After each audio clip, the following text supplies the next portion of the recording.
pemaknaan orang hakikat itu beda dengan pemaknaan orang syariat dalam banyak hal. Terutama orang syariat itu biasanya dangkal sekali dalam memaknai hakikat. Misalnya ngeten ini contoh yang kalau contohnya yang mudah-mudah dulu. Kullu syai'in halikun illa wajhah. Kita kalau maknani itu yang standar ya kullu syai'in disekabiane perkara iku halikun mesti rusak. Illa wajhahu kecuali zate Allah. Tentu persepsi umum atau di kitab-kitab syariat entah itu Syarah, Jalalain atau Sawi atau kitab apa saja pokoknya kitab syariat. Mesti gambarannya itu kiamat, bumi dan langit hancur. Semuanya hancur dan tentu yang tidak hancur hanya Allah Subhanahu wa taala. Begitu juga makna-makna yang lain tentang al-jannah, tentang an-nar, tentang mizan, tentang hisab, tentang macam-macam. Itu pemaknaan syariat. Ya jannah itu nanti, nar juga nanti, hisab juga apa?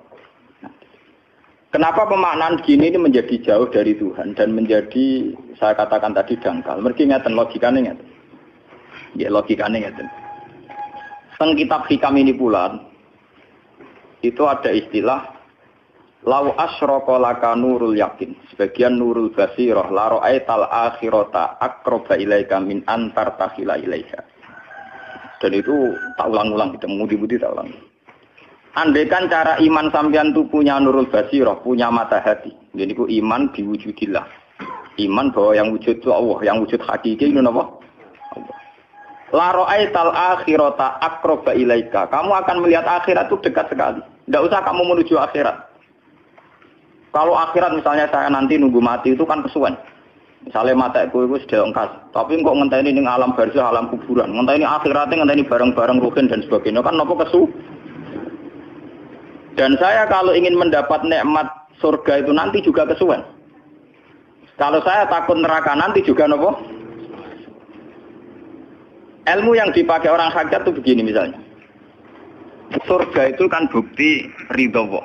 Nggih, surga itu bukti ridho Allah. Sehingga penuh kenyamanan. Karena penuh ridhanya Allah mesti penuh nopo? Kenyamanan. Neraka itu simbol atau bukti suhtullah. Tentu segalanya tidak nyaman karena ada Kalau masalah surga itu ridho Allah dan neraka itu suhtullah. Loh sekarang tuh masalahnya kan di Allahnya, bukan di surga dan neraka. Sekarang Allah wis wujud napa dereng? Pun wujud. Dan Allah pun beraksi napa dereng sampun. Sekarang juga Allah juga punya ridhonya, juga punya suhtunya. Allah sekarang juga punya sifat seneng, juga punya sifat Kalau kamu iman betul punya nurul basiro ya sekarang juga Allah itu adepi. Kowe saiki golek ridhone dan menghindari tidak usah nunggu surga. Dan saat itu juga Anda sudah di surga. Sehingga perasaan wong hakikat ibadah kok ngenteni suben kesuwen. Wong Allah wujude saiki. Lho kita ini kan nyembah apa? Apa wujude saiki kok ditunda suben bodoh tak pinter. Jadi sampean yang di sini itu bodoh semua. Kalau cara ibadah demikian. Saiki tobat Muharram nih napa? Tobat. Paham ya? Itu ngeri. Kalau baleni balik ya. Kalau surga, bukan berarti terus gini, Gus berarti surga yang kayak gambaran di hadis di kitab-kitab berarti tidak ada. Yang bilang tidak ada itu siapa? Wong kayak sampean itu sing ora ono terus. Sing ora ono iku pamahaman, dadi utekem sing ora ono iku ora kok masalah swarga dan apa. Lho coba, surga itu kan bukti ridho Allah, neraka suhtullah. Allah kan sekarang sudah wujud toh. Wujudnya Allah nunggu surga apa enggak? Enggak kan? Dan ridho Allah itu sekarang juga terjadi. Suhtullah juga sekarang juga. Mbok buru sekarang, mbok dicari sekarang. Ridho Allah mbok dicari sekarang. Yaitu seperti doa-doanya Satul Qadir, ilahi ridhoka matlubi. Ilahi anta maksudi wa ridhoka apa? Matlubi. Ya karena ya ilahi. Ya sudah, berarti benar-benar dimulai sekarang. Sehingga kayak saya sendiri, nak umat ilmu hakikat tuh. Kayak aku apa ibadah haji kayak kesuwen. Apa mulang sampean ya kesuwen. Mbok sesuk ape mergawe ya kesuwen. Mergo paling banter logikane ngeten. Misalnya saya dari rumah. Semula Mustafa Ruhin goblok-goblok nak mlo ibadah. Iku kesuwen. Kesuwene ngeten. Engko mulang ning Ruhin wis kasil mulang ya golek ridane Allah. Padahal mulai saya niat juga sono ridane Allah. Saya melangkahkan kaki ya wis sono Allah sono ridane. Sehingga mulane Kanjeng Nabi ngendikan niatul mukmin khairun amalihi wis niat tok wis amal. Mergo kontrake sampai pangeran sing wujud terus. Setiap detik, setiap saat, setiap khotbah, setiap langkah wis kontrake Allah terus. Jadi ya misalnya rasido lah ora apa-apa, ape mulang Ruhin rasido ora apa-apa, ape ngekek dhewe Ruhin rasido ora apa-apa. Mulane cara Kanjeng Nabi wong niat apik ra sida tetep ganjaran mergo kontrake sebab pangeran Allah ya wis wujud. Sedekah ben sing sida paham. Iku wis ditulis sita. Paham. Ben sampean ngerti sirine hadis kenapa niat saja ditulis ganjaran karena niat itu artinya orang sudah mengkontrakkan diri, mengikat diri dengan Allah yang setiap saat wujud juga dan saat itu juga wujud. Jadi kamane kados kula misalnya kepengin haji. Gusti berhubung haji perintah jenengan nggih kula kepengin. Tapi saya sekarang juga mulai ibadah. Nggih, mulai napa? Ibadah karena saya tahu golek haji ya ridane Allah. Sekarang juga ya ridane Allah. Dari ridane Allah dalam konteks sekarang mungkin saya ngajar. Mungkin apa Ruhin nyabari melarat dan mungkin terus begitu itu ada terus. Ujung-ujungnya kepen suga kepen sedekah. Kepen sedekah diridani pangeran kan begitu. Lah zaman ke melarat ya ono carane diridani pangeran, sabar ngempet. Mau sono juga. Jadi rasa kesusu paham kan. Jadi itu memang begitu. Orang hakikat tuh enggak pernah kesusu. Itu jenenge wal asri demi waktu. Jadi semua waktu itu padat dengan amal. Mergo zaman kiri untuk ridane Allah lewat jalur sabar. Zaman sugih untuk ridane Allah lewat jalur sedekah ikhlas. Paham nggih? Zaman bingung diusir bojo ya misalnya ya lewat sabar. Zaman bojo mesra ya lewat rahmat. Pokoknya ono terus. Sehingga wal asri ini padat. Innal insana lafi khusr. Manusia selalu rugi illal ladzina amanu kecuali saat itu dia iman, saat itu dia sholihat. Jadi kalau orang hakikat maknanya ya kecuali saat itu dia iman, kecuali saat itu dia sholihat. Demi waktu. Demi waktu ngenteni sampean kan terlambat paham nggih. Iku nak oleh maknane wong napa? Hakikat. Dan itu rumah saku lebih cerdas. Karena dari awal ilmu hakikat dianggap katanya di atas napa? Syariat. Jadi sampean malah enak. Jangan ngaji mek kula enak. Dadi mulai koma wis ibadah. Delek-delek kok bojo ben iso ngaji wis mulai ibadah. Enggak apa-apa. Menghindari kebatilan demi barang hak itu ya. Itu sudah bagian dari. Emang ada sampean terima sampean. Sak kula mawon niku wis biasa. Jadi Gus kok amen lunga-lunga. Lah terus piye hukume iku piye? Ya. Lha kalau ada cerita. Kiai Arwani top-top kiai. Kiai Quran top-top ra Kiai Arwani. Ini bapak menangi Arwani melarat.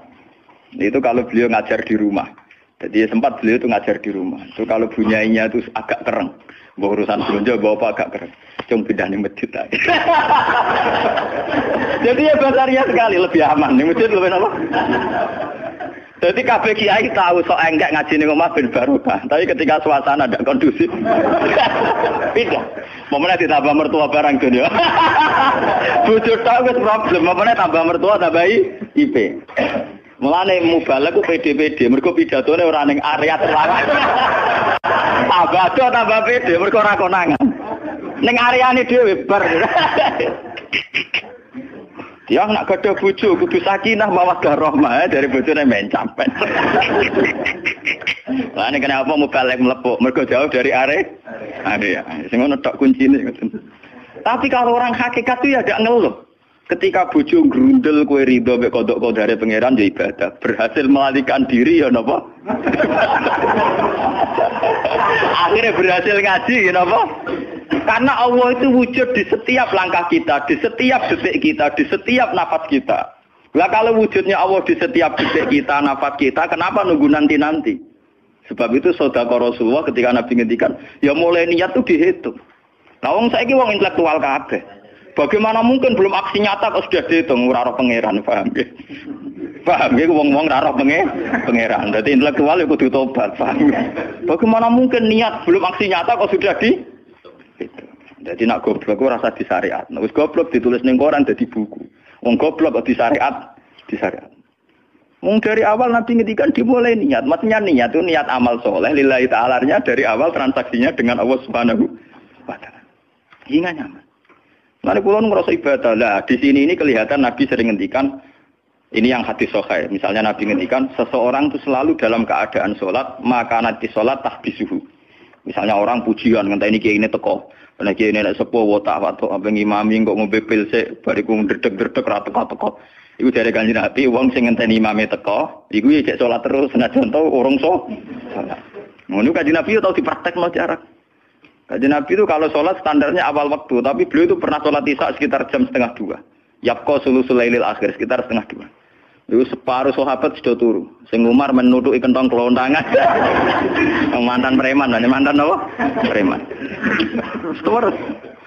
Nah, malane akeh kiai sing gak berturu terus sholat ra wudu mergo hadis itu ceritane iku Mereka ya namun, tapi fasallahu alam yatawaddo. Jare wong fikih, mergo iku lungguh. Lungguh nek orang geser iku ora apa. Apa jare wong fikih lah, ono-ono ae. Turune sahabat sing gaplek-gaplek ya mlungker.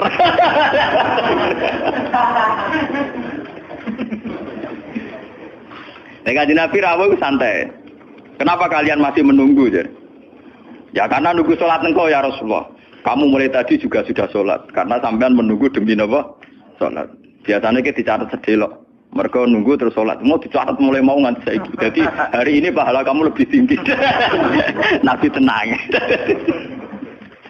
Ya memang begitu. Sehingga kalau wal asri innal insana lafi khusrin demi waktu itu tidak ada ruginya. Misalnya saya juga pernah melarat.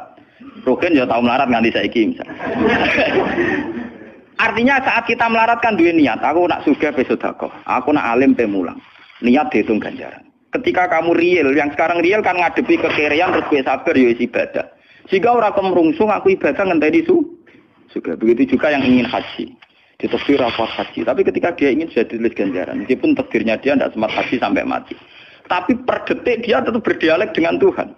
Bertransaksi dengan Tuhan. Jadi disebut Quran yastarun. Yastarun itu transaksi. Inna wastara minal mu'minina anfusahum wa amwalahum bi anna lahumul jannah. Allah Ta'ala itu membeli diri kita. Diri kita itu kata Nabi ini sing asli dawuh Nabi ora dawuh mubalek lho ini. Ngeling-eling. Ini ilmunya ulama bukan mubalek, harus dicatat. Nabi itu ngitung ibadah. Itu dimulai dari diri kita. Ngendikane pangeran inna wastara minal mu'minina anfusahum. Allah membeli diri kamu. Diri kamu itu ya organ kamu, sel-sel yang ada di kamu, saraf-saraf kamu semua yang ada di tubuh kita. Karena apa?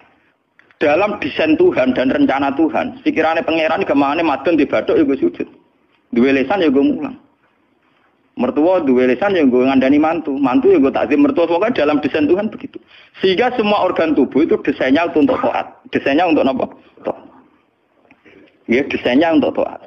Sehingga ketika taat itu belum nyata dan orang itu niat sudah dihitung. Apalagi setelah nyata dia melakukan, potensinya saja baru potensi sudah dihitung. Makanya ketika Nabi, ini yang hadis sahih, suatu saat Nabi itu ditamu melarat-marat. Wis melarat ngenes den. Mergo ditangga sugih lomo ngenes den. Wis melarat ditangga napa? Sugih. Terus matur ya Rasulullah, zahaba ahli dusur bil ambal.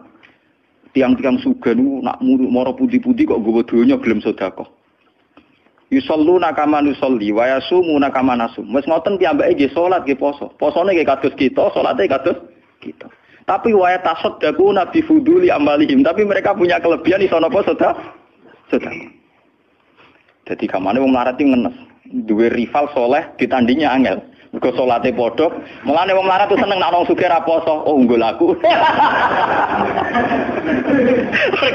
Wong soleh melarat nek disaiki soleh juga ya gak trimo.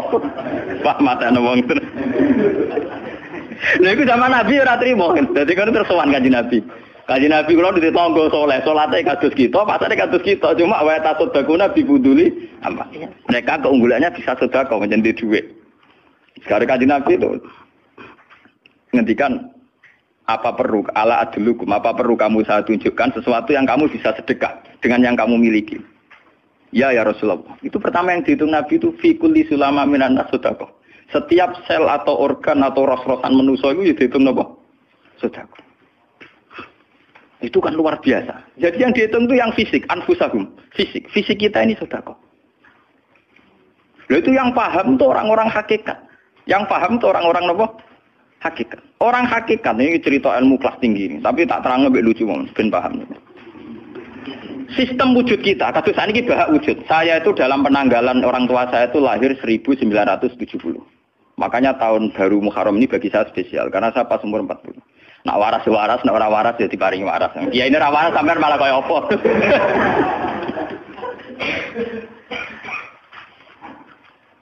Kalau dalam teori ilmu hakikat, sebelum tahun 70 berarti status saya kan ala Adam tidak ada. Memang tidak ada itu punya positif gak maksiat. Nggih, jenenge ora ana apa nyelingkuhi sapa, apa ngorupseni apa, apa kurang ajar ambek sapa jenenge ora ana. Ketika Adam saya dihilangkan, sifat ketiadaan saya dihilangkan, saya menjadi wujud. Nah itu cara ilmu hakikat. Nikmat tertinggi itu nikmatul ijad. Nikmat wujud itu nikmat tertinggi. Dengan kamu wujud, maka kita punya mata, punya hati, punya telinga. Dan dengan kita wujud kita bisa asyhadu, bisa ikut bersaksi. Asyhadu alla ilaha illallah. Jadi dengan kita wujud saja, potensi wujud saja dengan kita wujud itu nyekseni. Loh, ternyata langit bumi digawe Allah. Allah sing gawe aku, Allah sing menciptakan ini semua. Sehingga dengan modal syahadah saja itu orang sudah min ahlil jannah. Andai kan orang itu maksiat seumur-umur tapi pernah baca la ilaha illallah tetap dakhalal jannah. Mbok digodhog kaya apa ning neraka suwe tetap dakhalal jannah. Mergo umpama ning neraka selawase pangeran ya ana salahe. Ya aku mau ngiral hadis qudsi, sak bedik-bedike wong misale umure 100 tahun maksiate ra 100 tahun. Lah kok disiksa luwih 100 tahun ra pangeran napa lho? Mulane pangeran nyiksa ya ana batese wong maksiate wong ya ana batese. Tapi diwale iki ngoten, ketika ana wong taat mulai bayu taat nganti mate, dilebokno pangeran swarga. Kowe ros bab mlebu swarga. Jare wong iku nggih ngertos Gusti mergi kula taat ra tau maksiat sak umur-umur. Iya, tapi ning swarga 80 tahun wae nggih taat 80 tahun riang. Ya nak maksiat iku 80 tahun, nerakane 80 tahun ae, tapi nak taat 80 tahun kok swargane ya 80 tahun. Yo kene neraka ae, nak engko bar 80 tahun tak pindah ning neraka wong taat 80 tahun. Mboten Gusti pendapat kula ralat, kula mlebu swarga krana fadhole jenengan. Lah anak iku abadi fadholku. Menawa kene apa wong ning swarga kok abadi, mergo fadhole Allah. Mulane Kanjeng Nabi ngendikan, tidak akan kalian masuk surga karena amal kalian. Tapi kamu masuk surga karena fadlnya Allah. Ada sahabat yang tanya, wala anta ya Rasulullah. Juga tidak engkau ya Rasulullah. Wala ana. Saya sendiri tidak akan masuk surga karena amal saya. Kecuali dikasih rahmat Allah. Orang Mu'tazilah, orang ahli sunnah yang orang-orang syariat berdebat kusir tentang masalah bagaimana mungkin masuk surga tanpa ngamal. Modal fadlnya pengen. Tapi orang hakikat cara baca jelas. Nak krono ngamal ada durasinya. Ada apa? Durasinya. Dan itu batas amal kita 80 tahun. 80 tahunnya Mustafa umat soleh ya lagi. Ya tahu puber, tahu nakal, tahu kedonyan, meh mate tua ini terus do malah mau pirang tahun, paham no? Wis ngono cek kumat-kumatan ora stabil. Nyatane ora ana crita ning swarga, pas saat kok swarga, eling ra stabil dak kon neraka kan ya mboten enten. Ya ora dikocok ambek pangeran ya ora dikocok. Lah, di sini ini orang hakikat lebih benar. Kenapa di surga selawase? Mergo mlebu swarga krana fadhole Allah. Sementara fadhole Allah abadal abad, selamanya. Paham ya? Jadi orang hakikat itu cara baca gampang. Nah kalau begitu, organ tubuh kita ini dengan sendirinya sudah ibadah. Karena dengan wujud kita bersaksi. Mulane Kanjeng Nabi bersaksi terus. Lho nak wong soleh-soleh pas-pasan kok sampean eling pangeran kan pendak salat, pendak tawaf. Nak Kanjeng Nabi mboten. Kanjeng Nabi semua organ tubuhnya iso dijak eling pangeran. Perkara mangan iki barang sepele bedine naman. Nabi baca bismillahirrahmanirrahim. Setelah makan ya baca alhamdulillah. Mau ke WC itu Nabi juga baca bismillah. Setelah dari WC sesuatu yang biasa, Nabi juga bilang alhamdulillahilladzi adzhabanil adza wa afani. Semua sistem tubuh kita butuh makan, baca bismillah juga ibadah. Kita butuh berak nanti bisa membuang al-adza, piloro. Itu juga nanti dihitung oleh Nabi alhamdulillahilladzi adzhabanil adza wa afani. Sehingga semua proses tubuh yang ada pada Rasulullah semuanya menjadi apa? Ibadah. Nah, makanya Nabi ngitung, makanya sama ndak usah ngeluh dengan fisik yang sekarang ndak usah ngeluh. Nah, aku ganteng ya syukur paling ganteng. Nah, elek alhamdulillah potensi zina saya rendah. Mergo ora ono sing minat. Paham nggih? Nah, jabat ya sing syukur mergo iso amar ma'ruf nahi mungkar lebih luas. Nah, ora jabat berarti tidak ada kemungkinan korupsi. Berarti semua harus kita syukuri. Atas kula nu kiye cilik ya syukur, kiye gedhe syukur, sok ben bubar nggih syukur mawon. Pokoke kula niku wis ndonga be pangeran, angger pangerane ora sing bubar wonten kula santai mawon. Terus Nabi menyebut lagi. Yang disebut Nabi itu hal-hal kecil. Wa imatatul azza minat tariq sedekah. Kowe kono kotoran atau ada duri atau apa yang mengganggu di jalan, kamu singkirkan juga napa? Ibadah. Lah itu yang luar biasa Nabi akhirnya ngendikan wa fi buti ahadikum sedekatun. Bahkan kamu menggauli istri kamu itu juga ibadah. Padahal suatu yang seks, yang pornografi, yang biologis, Nabi juga nyebut wa fi buti ahadikum sedekah. Dalam organ buduk kamu itu juga sedekah. Sampai sahabat ada yang tanya, ayati ahaduna syahwatahu wa huwa lahu ajrun. Bagaimana mungkin ya Rasulullah orang mendatangi syahwatnya kemudian dia dapat pahala? Wong urusan syahwat masa untuk ganjaran ya Rasulullah. Tapi apa kata Nabi? Alaysa lawadhu'aha fi haramin akana alaihi wisrun. Nah, dekne salah letak iku kan ya dosa. Mulane bojomu sok ben kabeh, masuk elek-elek lah sok ben ahli swarga kabeh. Mergo piye wong lanang ora iso zina nak bar dikeki sing wedok, paham. Minimal ada durasi sekian jam dekne ora kuat zina. Dan itu prestasinya sing wedok. Makane jare Nabi ku api-api wong wedok sing lanang mari doyan terus. Berarti diterusno gen elek-elek wong wedok. Repot. Nabi itu, lho bukan apa-apa karena Nabi ngertine Nabi lho, kawin yo tarku zina. Kawin model saiki ra engke-engkean, ngertine Nabi nek jenenge nikah ya aghadul basar wa ahsanul farj. Istilah aslinya Nabi tentang nikah itu aghadul basar wa ahsanul farj itu. Saiki ono istilah sing macam-macam. Bentuk keluarga sakinah mawaddah rahmah. Engko sok ben anak tuwa ben anak ana sing rumat, kakean teori. Sing ora anak kowe nganti tuwek sapa? Sing ora anak saleh sapa? Malah do arep-arep matine bapak ya pirang. Mbok wong suka kakean teori, yo kakean apa? Nek dia anak kan enak anak tuwek terus sing rumat. Wong kowe zaman sugih ora wali wong tuamu, paling nasib pun ndak ngono iku padha. Lan amyo. Paham ya? Niki ben sampean ngertos. Dengan teori ini, maka surga dan neraka dihitung seperti ilmu hakikat tadi.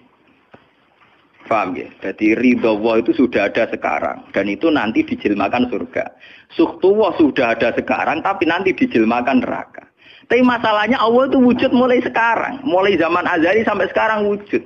Kalau Allah itu wujudnya sekarang, tentu ada ridhonya juga sekarang. Ada suhtunya juga sekarang. Jadi kalau nunggu nanti terlambat. Nah itu orang hakikat bilang lau asyraka laka nurul basirati la ra'aital akhirata aqraba ilaika min antar takhila ilaiha. Andai kan nur basirah kamu kuat, tentu melihat akhirat ya sekarang. Maksudnya melihat subtuwah ya sekarang, melihat ridha Allah ngene apa? Sekarang enggak usah nanti. Akhirnya kita nyaman. Mulane ana sahabat ketika dia di Azerbaijan ditanya, "Apa kamu ndak kangen Mekah? Wong kamu orang Mekah asli. Sekarang futuhat, Mekah sudah milik orang Islam. Kenapa kamu tidak kembali ke Mekah?" Dia jawabnya enak. Aku kalau di Mekah paling banter ibadahku tawaf. Iku ya golek ridane pangeran. Aku ning kene nyebarno Islam ya golek ridane pangeran. Aku ning kene wae. Jika orang-orang hakikat itu ibadah itu per detik per menit tidak terikat oleh ruang dan waktu. Tapi kalau orang-orang syariat memang gitu. Rumangsane salat itu nek ning masjid. Tapi Allah tahu betul, kamu yang sekarang sholat di masjid itu akumulasi dari sistem organ tubuh. Sing disebut fikuli sulama menanas sudah. Kowe iso tok masjid itu mergo sikilem normal, ora stroke. Kowe iso mlaku mergo bar mangan. Berarti sing dadekno kowe ning masjid apa? Sistem perut kamu normal sehingga ada energi. Sistem kaki kamu normal sehingga bisa jalan ke masjid. Sistem apa saja normal. Dan itu hebatnya Rasul. Makanya Nabi pertama jawab, dalam sistem tubuh kamu minanas sudah. Jadi sebetulnya dengan ikut namulan kula nu nganggep sampeyan niku yo ora wong sepele. Cara pantes itu tak anggap ali koyo kula. Gara-gara niki sebetulnya kalau bisa manfaatkan tubuh sampeyan yang meskipun bentuknya juga tidak jelas, itu sudah wali. Cuma tingkat syahadah Anda terhadap Allah ini yang rendah sehingga sawangane yo mau onggokan daging sing kluyar-kluyur ngono wae, paham nggih. Iku ora kasuse sampeyan ora kasus kula, paham nggih. Paham. Itu kasus yang sampean alami, tidak kasus saya. Nah, aku ora melok-melok, paham ya? Aku aja sampai dadi kawula sing model ngoten naudzubillah min syarri napa? Dalik. Jadi yang sekarang kelihatan kita sholat di masjid, kita tawaf di Ka'bah, kita wukuf di Arafah, itu akumulasi dari sekian puluh tahun, dari sekian sistem saraf kita, kesempatan nikmatnya Allah yang luar biasa. Sehingga harusnya terhitung mulai itu, paham ya? Terhitung mulai. Sehingga dimulai desain kaki juga nanti ibadah. Karena khotwatin yaktuha ilal masajid. Langkah sing moro masjid ya dadekno ibadah. Dan sebagainya. Sehingga orang-orang sufi itu zaman di rumah ya nyaman ibadah. Nanti ketika di masjid dia nyaman ibadah. Ketika di Ka'bah dia nyaman ibadah. Keluar dari Ka'bah lagi ya ibadah. Orang malah berhaji. Ibadah enak ya ning Ka'bah. Nah ning Jawa ora enak kabeh. Lha apa pangerane ganti? Utek kok elek. Apa pangerane apa? Pangeran sing ning Ka'bah mek sing dibidukan iku padha, paham nggih? Padha. Jadi nek malah ngono malah membeda-bedakan. Jadi sampai di soal memang kita secara syariat harus ke Mekah haji. Tapi setelah di Mekah ya pangerane Ka'bah ya Allah ning Indonesia nggih napa? Ini sama ibadah sama nyamannya. Cuma memang enggak mungkin secara syariat kaji kok ngubengi langgar berdoa niku ora. Ya sudah gitu. Engko kenaan panitiane dikomersialno. Utek elek mesti dikomersial. Paham ya? Makanya kata hikam, nikmat tertinggi itu nikmatul ijab. Dengan kita wujud saja. Jadi Adam itu membelenggu. Tidak ada itu dadekno kita ora iso bersak. Tapi dengan kita wujud, kita iso melok nyekseni kekuasaan Allah. Sebuah piye bentuke, sebuah piye kadare dengan kita wujud melok nyekseni kekuasaane Allah. Dan itu sing disebut walladzina amanu wa amilus sholihat saterusé ulaika humus siddiqun wasyuhada'u inda rabbihim. Orang-orang sing iman mesti dengan sendirinya jadi syahid, jadi saksi. Makanya Allah kalau ngitung saksi di Quran mulai mata kita, hidung kita, yauma tasyhadu alaihim alsinatuhum wa aydihim wa arjuluhum bima kanu, itu semuanya, mulai lesan, mulai apa semuanya. Mulane kula wujud ki seneng. Piye wae kula wujud Gusti iso nyekseni kekuasaane jenengan. Lah sing perkara kan ya juga gara-gara wujud durakani pangeran. Lah iku mulai perkara. Mulane ngendikane Kanjeng Nabi, kenapa itu hebatnya Rasulullah. Makanya saya yakin bahwa Rasulullah itu juga pengajar ilmu hakikat. Tentu karena Nabi cara ngajarnya tidak melahirkan kesesatan kayak kasusnya Husain Al-Khallas dan Siti Jenar. Sebetulnya sederhana. Kenapa Nabi bilang Sayyidul Istighfar itu dunia tidak dimulai dari kata astagfirullah. Sayyidul Istighfar dimulai Rabbi, Allahumma anta Rabbi. La ilaha illa anta khalaqtani. Bukan dimulai dari kata istighfar.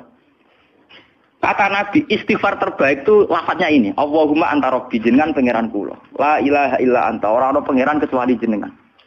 Anta Rabbi, jenengan pangeran kula. Khalaqtani. Pokoke piye jenengan kadung gawe kula. Resiko nek gawe kadang kula nggih maksiat niku. Dadi piye wae madun maksiat, rukin maksiat piye mergo kadung di munggo ora ana ya ora maksiat. Jadi kamane pangeran yo rada keteror, waduh. Istighfar model neror.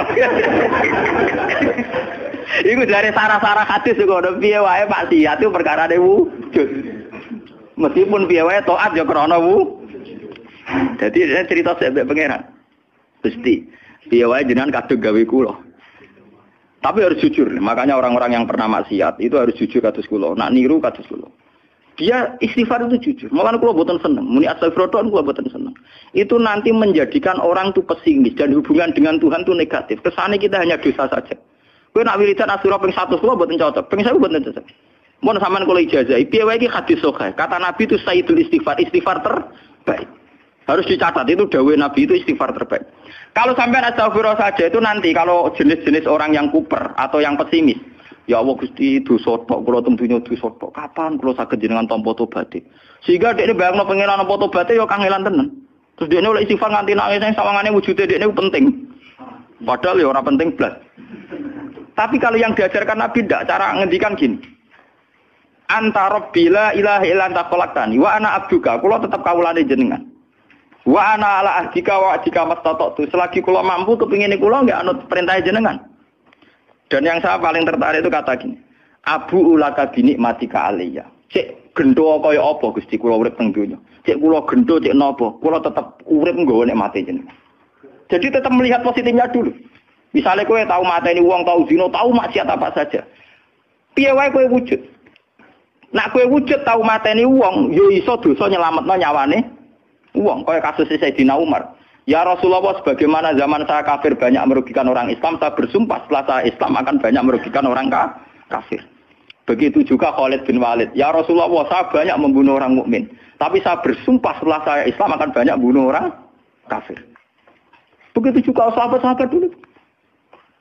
Artinya dengan kita wujud, potensi kita saat dosa itu ya iso apik. Sehingga cara ngendikan Abu laka binikmatika alayya.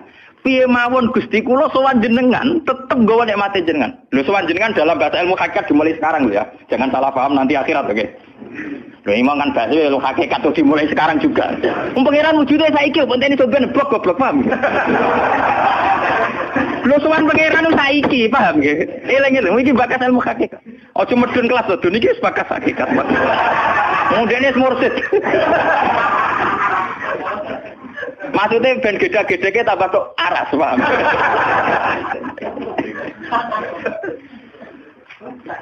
Ben ro, Lho sowan pangeran mulai saiki. Sekarang juga kita sudah sowan Allah. Tentu kita kudu ikrar semua nikmatnya Allah yang sekarang juga. Abu laka binikmatika aliyah piye mawon Gusti kula tetep balik nikmate jenengan. Status saya wujud ini mergo nikmate jenengan. Gara-gara kula wujud nyekseni wujude jenengan. Akhirnya gara-gara kula nyekseni wujude jenengan nak maksiat yo sungkan Gusti. Wa abu laka bidzamti faghfirli nak pas kula dosa ke jenengan sepuro mergo kula nu salah. Wong wis wujud kok durakani jenengan tapi kudu jenengan sepuro faghfirli. Fa innahu la yaghfiru dzunuba illa anta. Sing saged nyepuro dosa namung jenengan. Ora bakal awake dhewe disepuro ta ora penting. Lah kadang orang itu cara berpikir di sepuro ta ora ya, nah di sepuro mlebu neraka. Nah di sepuro mlebu swarga iku goblok. Enggak ada nabi ngajarkan gitu. Nabi hanya ngajarkan fa innahu la yaghfiru dzunuba illa anta. Yang hanya bisa mengampuni hanya engkau titik. Sudah ke awakmu ora usah bakas ora penting ora penting mun ngandel. Kenapa tidak penting? Karena tadi dimulai la ilaha illa anta, tidak ada wujud hakiki kecuali jenengan. Saya akan pernah menerangkan di sini. La ilaha illallah itu maknanya orang ada wujud hakiki kecuali Allah. Maknanya kan sederhana gampang. Langit dan bumi itu pernah tidak ada. Berarti berstatus ada. Agame langit bumi dimusnahkan oleh Allah. Dengan langit bumi diwujudkan. Setelah langit bumi diwujudkan juga wujud dalam keadaan rentan. Wujud sing ora hakiki. Wujud sing dalam keadaan batil. Karena setelah wujud itu dilenyap. Berarti zaman Adam ya Adam sing iso diwujudkan, zaman wujud ya wujud sing iso diadamkan. Lah wujud sing ngene iki tanpa eksistensi, tanpa napa? Eksistensi. Lho bahak saiki wujud, tapi ora roh matine kapan? Ora iso ngatur awake dhewe. Zaman aku wujud ya ora karepku dhewe, engko aku mati kapan ya ora karepku dhewe. Lho wujud model apa ngene? Iku wujud-wujudan. Madun zaman rong wujud ya ora karepe dhewe, berwujud ya ora karepe dhewe. Matine kapan ya ora roh, nasibe piye ya ora roh. Lu wujud ora roh awake. Dhewe iki jenenge wujud-wujud sing rentang. Lah wujud sing rentang disebut wujud imkan. Sing Allah wajibil. Lah nek berhubung kita rentan ya sudah. Lah iku sing dimaksud wong hajat kullu shay'in halikun illa wajh. Hakikate liyane Allah saiki lah wis rusak. Mergo wujud kok ora iso ngurusi awake dhewe wujud rusak ta wujud tenanan. Wujud sing wong wujud ora iso ngurusi awake dhewe, ora iso ngurusi eksistensine.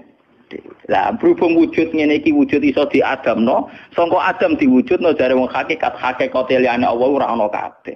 Maksudnya ora ana kabeh, wong kowe wujud-wujud dhewe ora iso nentono awakmu. Zaman wujud ora melok-melok, kok zaman mati ya ora melok-melok, swarga neraka ya ora melok-melok. Lah nek ngono mulane nek ape mati ora ana hadis ngajar Gusti kula lebokno swarga. Kon muni Allah. Nah, cuma kadang kita ini ngati kita lah nggih tapi swarga ta neraka. Ya amen ngono dipikir. Enggak ada ajaran Nabi mangkana akhiru kalamihi Allah dakhalal jannah. Allah saja atau la ilaha saja orang bakal awak, paham nggih? Mulane kula yakin saya nanti mati itu dalam kemegahan. Mergo aku naudzubillah tenan sampai aku mati bakal awak. Anak kula seneng tak kandhani bojo kula. Pokoke sampe nak mati ngene lho, Dik. Soale mati nek saya dipendem itu penting. Nah, jenengan kan niku lho Gus. Santrine akeh ora dikandani, ora usah dikandani. Nek wulan berikutnya ngaji prei jeris mati hebat.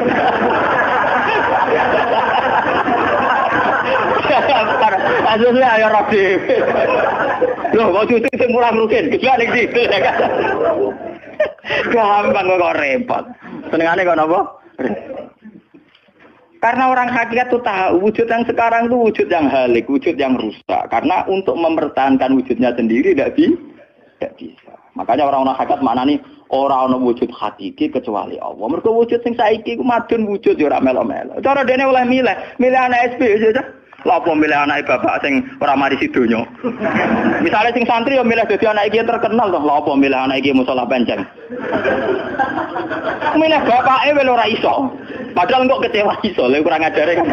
Wong milih ra iso kok iso kecewa. Kudune ditampa, paham. Oh, resom. Mulane wong bangga mek nasab ya goblok ya keliru. Wong dekne ora sing milah kok, Bang. Loh, dia ditakdir jadi bapak iku ben kiai iki dekne sing milah apa takdire pangeran? Takdir di bangga. Mane kula anak sapa ya bangga. Cuma pangeran ra mentolo ngoten mawon. Tapi kula njen boten bangga ben asap nggih biasa. Nah, anak kula undang kula ya bapak. Lah tamu-tamu bingung, keluarga-keluarga sing biasa nyai. Apa teng dalem Anak saya itu bingung. Abah siapa? Kata nama. Semua angking biasanya nang Mas kula awam cekek. Anak kula ngundang ibu bapak soalnya awaman nonton makmun. Wong wujud ra hakiki ae. Kullu syai'in halikun illa wajhah. Ini ben ngertos. Lah dengan demikian, makanya itu. Kemudian langit dan bumi ngendikane kitab niki, langit dan bumi kabeh ku nggo kebutuhan jisime manusa. Lah jisime manusa iki sing ngebeg-ngebegi langit mbek bumi. Nak rohanine wis sampe pengen. Maksudnya ngeten ngebeg-ngebegi langit bumi. Saiki ana bank pirang-pirang ngebeg-ngebegi gedung, iku yo gara-gara wong ndak butuh utang barang. Ruhe sampean ra butuh utang. Akhirnya Allah gawe buah-buahan, mergo manusa didesain duwe weteng. Paham nggih? Allah gawe bensin, mergo manusa tengane keluyuran nggo mobil. Pokoke pangeran nuruti jisime manusa repot. Napa? Gara-gara wong mangan tanduran, mangan buah-buahan Allah kudu gawe udan, gawe bumi subur, bariku gawe selam, gawe bensin ruwetan. Mulane dari ilmu hikam jisene ngel-ngelo pangeran. Jisime manusa ngel-ngelo pangeran. Mulane dari hikam innama wasi akal kaunu min haitsu jismaniyatuka. Sing amen urusan ke donya asline jisime. Ya saiki ayo pangeran gawe apa? Gawe buah-buahan go manusa. Tapi konsekuensi dari pangeran gawe buah-buahan kudu gawe udan. Mergo wit iku iso urip nek wonten apa? Udan. Lah go ngalir udan kudu Allah gawe sungai. Dadi kerepotan ngurusi jisime manusa napa? Repot. Sebab itu mungkin sekali sebelum ada langit dan bumi, roh manusia sudah diciptakan mungkin karena tentu roh ini tidak butuh elemen yang jenenge langit dan bumi. Mergo alam roh tentu tidak butuh itu semua. Lalu ketika di Quran nak jisim itu cek mintinin. Ya nak jisim sampeyan. Khalaqnal insana itu cek min solsolin kama emas donto mintinin, sangka lemah. Tapi kalau roh istilah Tuhan wa nafaqtu fihi mir ruhi, ya istilah Quran mir ruhi. Mulane roh di misteri Tuhan sampai somben. Wa saluna ka anir ruh ya kulir ruhu min amri rabbi. Kalau jisim jelas masih minatin. Tapi kalau roh min amri rabbi karena istilah Quran wa nafaqtu fihi miruh. Manusa iku ruhe kok aku ya. Ya cuma sing nerangno Kanjeng Nabi ora dadi aliran sesat. Dua orang sing nerangno Husain Al-Khalat Siti Jenar dadi kasus. Tapi ilmu hakikat ini harus saya jelaskan dan sampean enggak perlu salah paham. Karena memang enggak paham, salah paham ora beda paham. Paham. Loh saya sering ngomong sama yang ngaji saya, Anda boleh berdebat dengan saya, sarannya salah paham. Tapi kalau tidak paham dengan yang paham ya ngaji. Ora paham kok muni salah paham. Salah paham ora padha wae referensine. Ngajine padha wae ngalime unda-undi. Terus debat salah paham macam napa? Ngalime ra bandeng. Gus kula kados mboten cocok mbek dawuh jenengan. Mungkin nek eling kula ngeten. Tak takoki lah entuk ilmu ngono sing mbok bantal muni sapa iki keng jenengan ya wis lareni. Malah mriki disebut innama wasi akal kaunu min haitsu jismaniyatuka yang berhubungan dengan alam itu jismaniyatuka tapi walam yasaka min haitsu subutu ruha niyatika. Alam ini tidak bisa memuat kamu dari segi roh kamu. Dari segi roh. Dong gitu, sama tak ceritani nak kepengen ora pati maksiat teman-teman. Misalnya sing seneng wong wedok ya ora nganti dina, sing seneng nyabu ya ora nganti ngombe, sing seneng mateni wong ya ora usah kekerasan. Alam roh itu mudah sekali taat. Kowe nak seneng cawe wedok, guyu-guyu ning kamar wis nikmat. Dadi alam roh selerane sederhana. Pangeran sik pinter gawe wong kok ayune ngono. Ya seneng wis. Di alam jasad kurang ajar, nak ngloni ra lega. Bola-balik separi zina tenan iki alam jasad. Alam roh bodorane gampang, dicatu atu gampang. Wis guyu-guyu kok pengen sadar roh kene bocor dhisik cukup. Mulane dari Kanjeng Nabi, alam roh iku alam sing dicatu ati ku gampang. Mergo dekne robbaniyun, bersifat robbani, ketuhanan. Gampang sekali. Sumari kurang ngajar tuh alam jis. Gampang. Sama tak ceritani iki ape bisnis di Jakarta banding Malaysia. Wadah nak ning kono kuli bangunan. Iku sedurunge entuk dhuwit. Nah alam roh wis seneng. Cita-cita kepengen Malaysia nggo duwe akeh, badhe akeh tuku sepeda motor rabi bunga desa lu sebenarnya. Dadi alam ro gampang syukur. Gue dhewe orang tok apa wis sebenarnya. Tapi nek alam biasa tuh kurang ajar tenan. Mun ora entuk dhuwit tenan yo ngrumun tenan. Rabi ro ngeloni tenan yo ora lega tenan. Alam biasa tuh ngel-ngel wong. Paham nggih? Mulane jarene wong hikamu alam jasadmu sing rusak kuwi alam napa? Jasad. Lalu kalau alhamdulillah, ulama itu yang waras, itu yang kuat rohaninya, dibanding jasmaninya. Malah kata sekolah ini kumpul tiang jenje, dewan jenje, kalau nggak dewan di sana. Lo biasa dalu-dalu teng terminal Solo, mulai rawong macam-macam, mulai wong nakal, wong lagi santai. Ya kalau pikirannya sederhana, ini gue cara syariat wong nakal, tapi kalau perlu takok kenapa jenengan gawe niku. Nah, anak jenengan takok, kalau gawe gunanya apa ya podo ra jelas itu. Mulane wiridan paling mati subhanallah maha suci jenengan. Kowe ora usah takok kenapa wong gawe lonte, gawe wong nakal, gawe maling. Lah kok ora takok tengeran kowe napa gawe kowe ora jelas. Fungsine ya ora jelas.